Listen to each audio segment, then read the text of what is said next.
Halo semuanya, selamat pagi. Jadi kami dari kelompok 5 hari ini akan mempresentasikan tentang pemimpin dan kepemimpinan. Bisa next slide.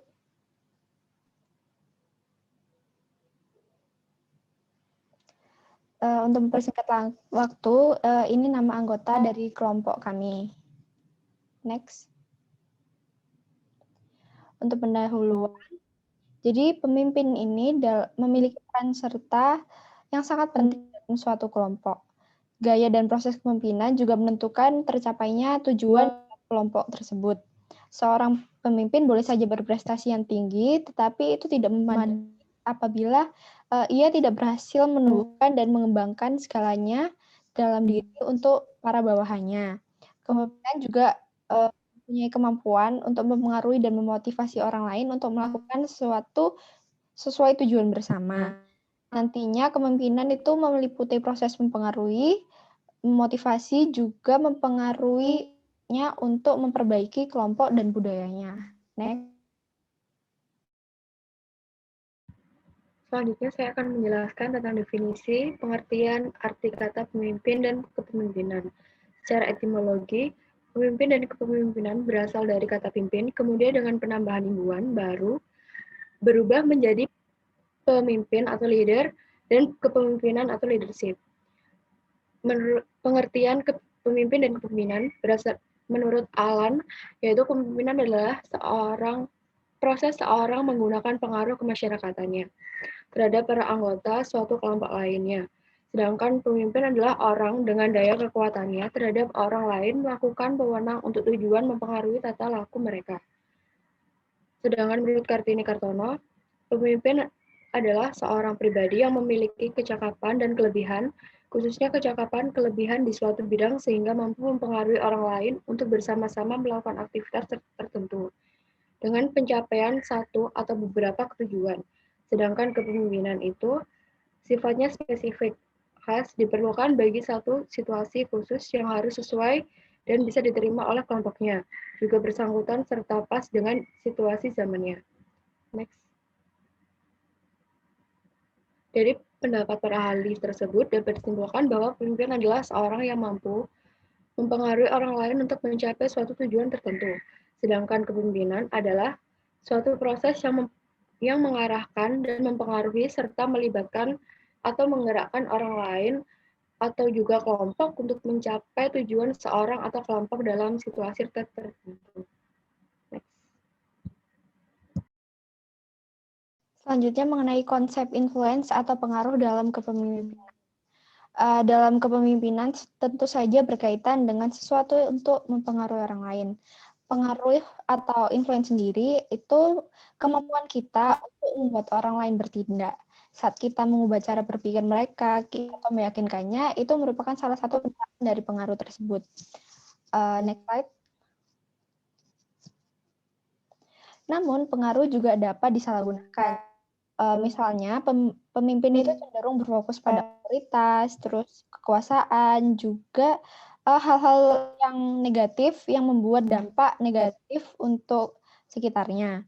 Pemimpin yang demikian itu membuat seseorang lain itu untuk kesulitan mengikuti maupun mendengarkan apa yang pemimpin itu inginkan. Next. Baik, selanjutnya saya akan menjelaskan tentang teori kepemimpinan. Next. Yang pertama ada genetik teori atau teori genetika. Teori ini menyatakan bahwa kemampuan kepemimpinan dapat ditransmisikan atau diturunkan secara genetik. Kemudian yang kedua ada the great man theory atau teori orang hebat. Teori ini menyatakan bahwa hanya ada individu tertentu saja yang memiliki kapasitas kepemimpinan yang menakjubkan atau great sejak lahir. Kemudian ada trait theory atau teori sifat. Teori ini menyatakan bahwa pemimpin besar hanya ada karena dilahirkan dengan sifat khusus yang kemudian membuat mereka menjadi pemimpin besar. Kemudian yang keempat ada behavior theory atau teori perilaku. Teori perilaku ini menjelaskan bahwa keefektifan pemimpin itu tergantung dari bagaimana perilaku pemimpin dalam memimpin anggotanya. Kemudian next slide, boleh? Oh, sebelumnya. Ya.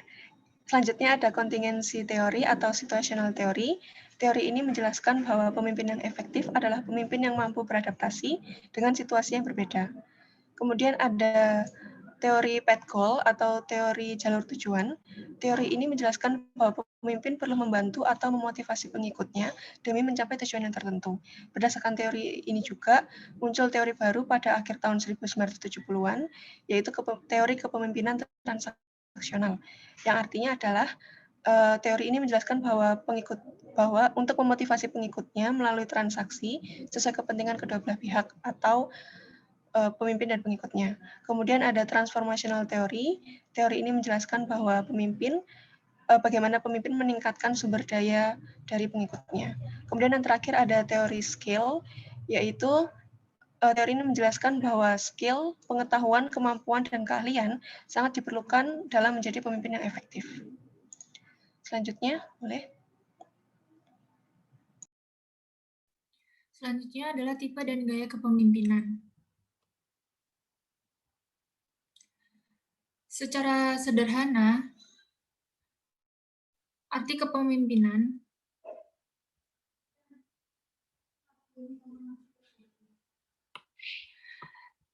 dapat disimpulkan sebuah kemampuan yang dimiliki oleh seseorang yang dilakukan dengan tujuan tertentu. Tipe-tipe kepemimpinan ini akan disesuaikan kembali dengan karakteristik bawahannya yang bekerja sama dengan mereka. Lalu ada juga gaya kepemimpinan, dapat menentukan keberhasilan suatu perusahaan. Kepemimpinan yang baik dapat menciptakan suasana kerja yang nyaman, baik, dan mampu memberikan motivasi karyawannya untuk bekerja yang lebih baik. Lalu berikut ini adalah tipe-tipe kepemimpinan, yaitu otoriter, demokratis, delegatif, dan transformasional, dan yang terakhir adalah transaksional. Berikut adalah gaya kepemimpinan. Gaya kepemimpinan menunjukkan secara langsung dan tidak langsung tentang keyakinan seseorang pemimpin terhadap kemampuan rekan kerjanya, yang artinya perilaku dan strategi sebagai hasil kombinasi dari falsafah, keterampilan, sikap yang sering diterapkan oleh seseorang pemimpin ketika ia mencoba mempengaruhi kinerja bawahannya. Berikut adalah gaya-gaya kepemimpinan. Selanjutnya akan dijelaskan oleh teman saya. Perbedaan pimpinan dan pemimpin. Next. Kepemimpinan adalah suatu gaya atau proses mempengaruhi orang lain atau sekelompok orang untuk mengarahkan usaha bersama guna mencapai suatu sasaran atau tujuan yang telah ditetapkan. Sedangkan pemimpin adalah seorang yang mempunyai orientasi pada kesepakatan bersama, penentuan visi misi bersama, pemecahan masalah bersama. Perbedaan yang paling mendasar dari kepemimpinan dan pemimpin adalah kemampuan dalam kepemimpinannya. Seorang pemimpin merupakan buah hasil dari proses kepemimpinan, sedangkan pimpinan adalah simbol dari struktur suatu organisasi. Boleh di next?